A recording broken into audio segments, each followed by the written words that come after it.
Once upon a time, in an ancient era, there was a kingdom renowned for its might and strength, ruled by an experienced and wise, just and powerful king. The people of the kingdom lived in happiness and joy, enjoying prosperity and security. However, the king's heart was heavy with sorrow. One thing was missing to complete his happiness: an heir to carry his name and inherit his throne. The king loved his queen with an unparalleled passion, and she reciprocated his love and respect. They wished from the depths of their hearts to be blessed with a child who would fill their palace with joy and laughter.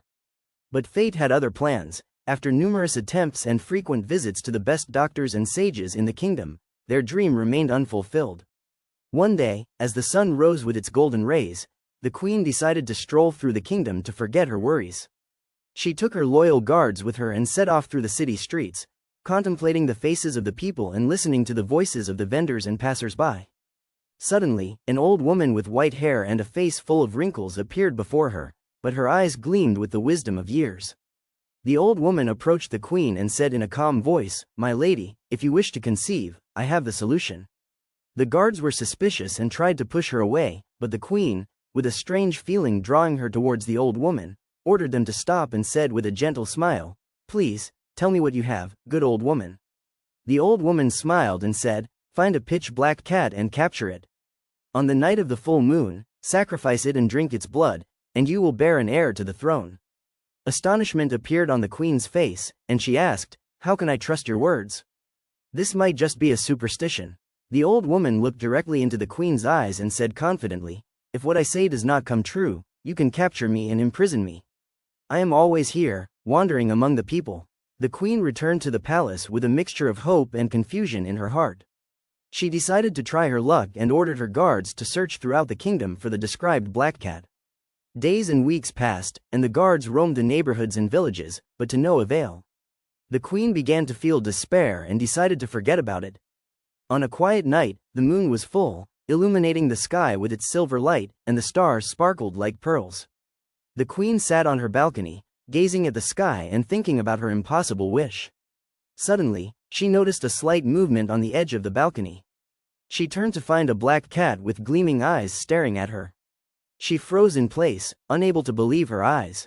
The queen calmly tried to approach it, slowly opening her window, but the cat gracefully leapt and entered her room. The queen was flustered and grabbed an ornate sword hanging on the wall to defend herself.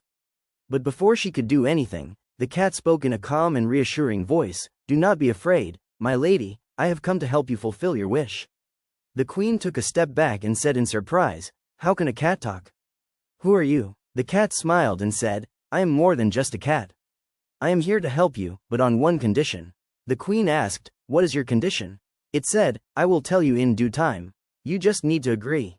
The queen looked into its eyes and saw a strange sincerity, so she agreed with some hesitation. Days passed, and the queen began to feel changes in her body. She summoned the palace physician, and after the examinations, he announced the happy news: the queen was pregnant. Joy spread throughout the kingdom, and celebrations and feasts were held. 9 months later, the queen gave birth to beautiful twins, a boy and a girl. The king named them Amir, prince, and Amira, princess. Happiness filled the palace, and the king thanked the gods for this blessing.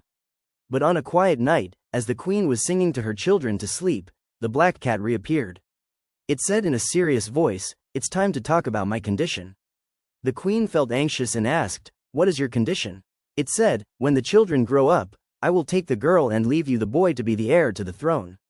If you do not agree, I will take both of them." The queen felt sad and confused, but fearing for the lives of her children, she reluctantly agreed. Years passed, and Amir and Amira grew into a handsome young man and a beautiful young woman, possessing beauty and intelligence. Amira was distinguished by her cheerful spirit and kind heart, and Amir was brave and wise like his father.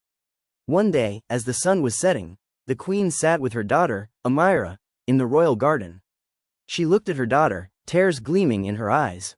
She said, "I have a secret I must tell you, my dear."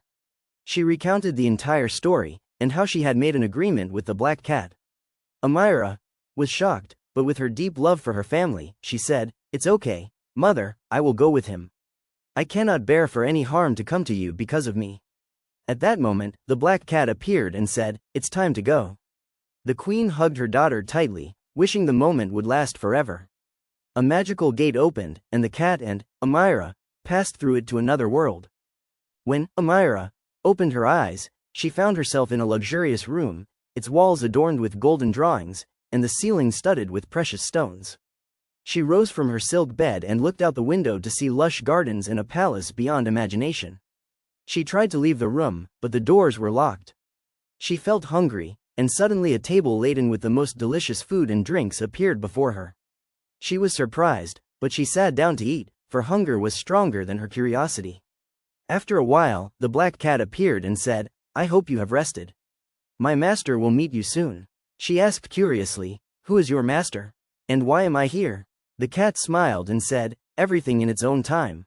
The next day, the door opened, and a tall man entered, but his face was hidden behind a mask.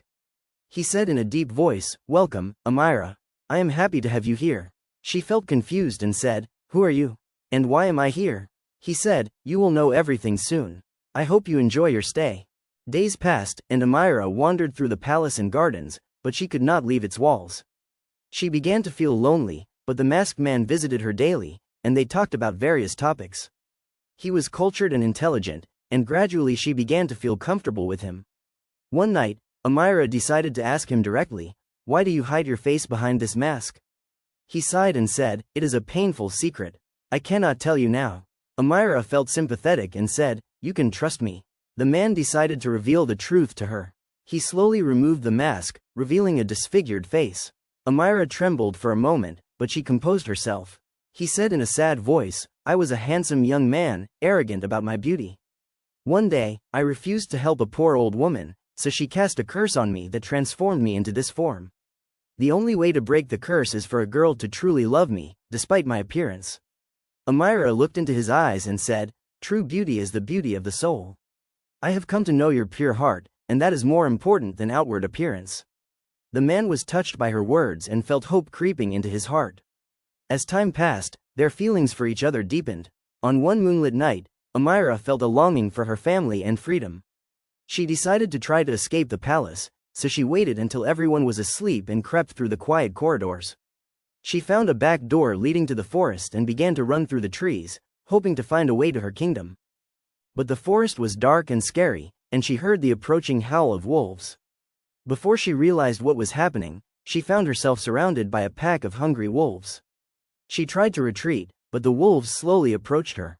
In that critical moment, the masked man appeared, carrying a sword, and rushed to defend her. He fought the wolves bravely and managed to defeat them, but he was seriously wounded. Amira rushed to him and said anxiously, "Are you all right? Why did you come here?" He said in a tired voice, "I cannot leave you alone in danger."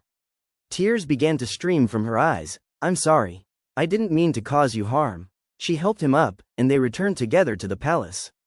She spent the following nights caring for him. Her feelings for him changed, and she realized that she truly loved him. When he recovered, he told her, "I will not stop you from leaving if you wish. Your freedom is more important than anything." Amira smiled and said, "I realize that I don't want to leave. I want to stay with you." She took his hand, and suddenly, a bright light illuminated the room. The features of his face began to change, and he transformed into a handsome young man with bright eyes. He said in astonishment, "I am Salim. You have broken the curse with your true love." Joyful at his liberation from the curse, Salim decided to propose to her. Amira said happily, "Yes, I accept." After a while, Amira and Salim decided to visit her kingdom to share their happiness with her family. When she arrived at the kingdom, the meeting was touching. The queen ran to her daughter and hugged her tightly, tears filling her eyes. Amira told them everything that had happened, and they rejoiced in her happiness. The king decided to abdicate the throne to Amir and to make Salim his first advisor. Relations between the two kingdoms strengthened, and everyone lived happily and contentedly. At the end of each night, Amira would sit with her children and tell them her story with Salim, and how true love overcomes all obstacles. Their story was told through generations, to be a lesson in love, sacrifice, and courage. And so, they all lived happily and contentedly, surrounded by love and peace, and their story continued to be a source of inspiration for all who heard it.